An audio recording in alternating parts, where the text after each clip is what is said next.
in the farthest corner of Dunn County, Wisconsin. Tucked behind overgrown cornfields and barns that had collapsed into themselves, there was a dirt trail that most folks had forgotten, or at least pretended to. They called it the Whisper Path. It wasn't marked on any map, but anyone who'd lived in Mill Creek for long enough knew of it.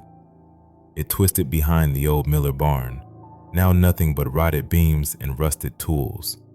The trail was narrow, swallowed by dense woods, where the trees arched so closely together they looked like they were whispering secrets to each other. Parents told their kids to stay away, but never explained why. They didn't need to. Everyone just felt it, like the path itself didn't want to be remembered. Billy Moore had only been in town for 6 months.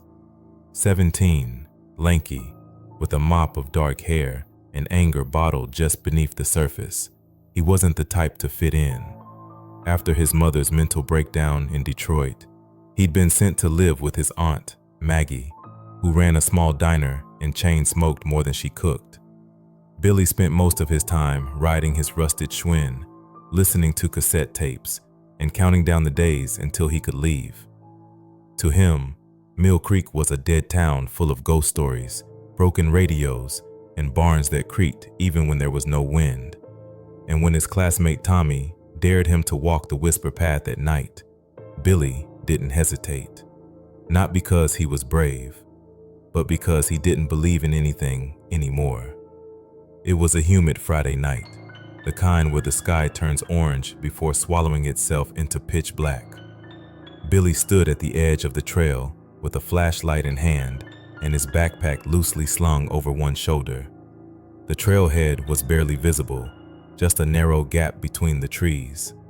The moment he stepped into it, the temperature dropped. The chirping of crickets faded behind him, and even the wind seemed to forget how to blow. The deeper he went, the more wrong it felt. The trees pressed inward. The ground grew damp. He clicked on his flashlight and kept moving, each crunch of the leaf-covered path echoing too loudly. Halfway down the trail, the air grew thick, like breathing through cotton, and then came the whispers. At first, Billy thought it was the wind threading through the branches, but the words were too clear. His name, Billy, spoken softly, then again, from the other side. A woman's voice humming a lullaby, a man whispering, "It's almost time." Children giggling just beyond the reach of light. He spun around, heart racing, pointing his flashlight into the woods, but there was nothing, only trees and silence. For a moment, even the whispers stopped. That was somehow worse. He pressed on, telling himself it was just his imagination, nerves from the dare.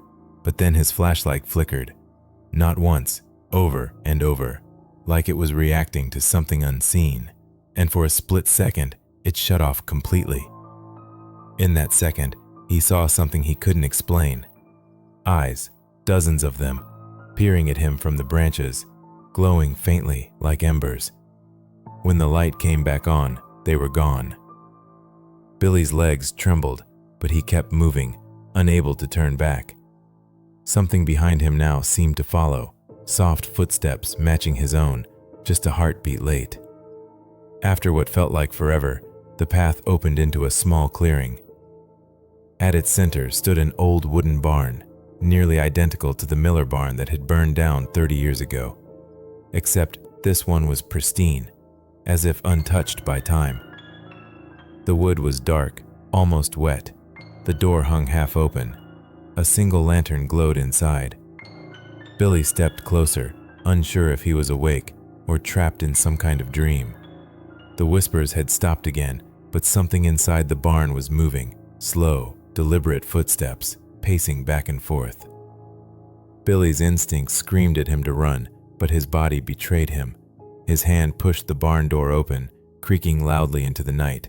Inside was a single rocking chair, swaying gently though no one sat in it.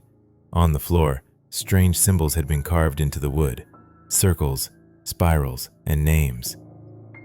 Names he recognized. One of them was his. Another said Tommy. On the far wall hung a photograph, black and white, stained with mold. It showed children standing in that very barn. One of them was Billy, except he had never been there before. Had he? Suddenly, everything shifted. The barn walls warped. The wood moaned. Whispers flooded in, now deafening. They weren't just around him. They were inside him, like hundreds of mouths speaking from within his skull. He staggered back, but the doorway was gone, replaced by solid planks of wood. He banged on the walls, screaming for help, but his voice didn't carry. Outside, through a crack, he saw movement. Dozens of people standing in the trees, their faces pale, stretched, eyes hollow. And every one of them was watching him. A voice called out, not a whisper this time, but loud and low, like it came from beneath the earth. You entered willingly. Will you stay forever? Billy backed into the corner, shaking. A trap door creaked open near the rocking chair, and cold air spilled from it. From the darkness below, something crawled out, long fingers, bone thin, tapping the floor as it rose. Billy turned to run, but the room twisted, spinning him toward the trap door, like gravity had changed direction. He screamed, grasping for anything, but the floor swallowed him whole. The next morning, his bike was found near the trailhead. His flashlight lay in the grass, batteries drained. Aunt Maggie filed a report, but the sheriff barely searched. Kids run off, he said, but those who lived in Mill Creek knew better. They whispered Billy's name now, like they whispered the others, and every so often, someone walking near the woods would hear it again, softly, carried by the wind. Billy. The trail never gives back what it takes, and the path that whispers always remembers your name.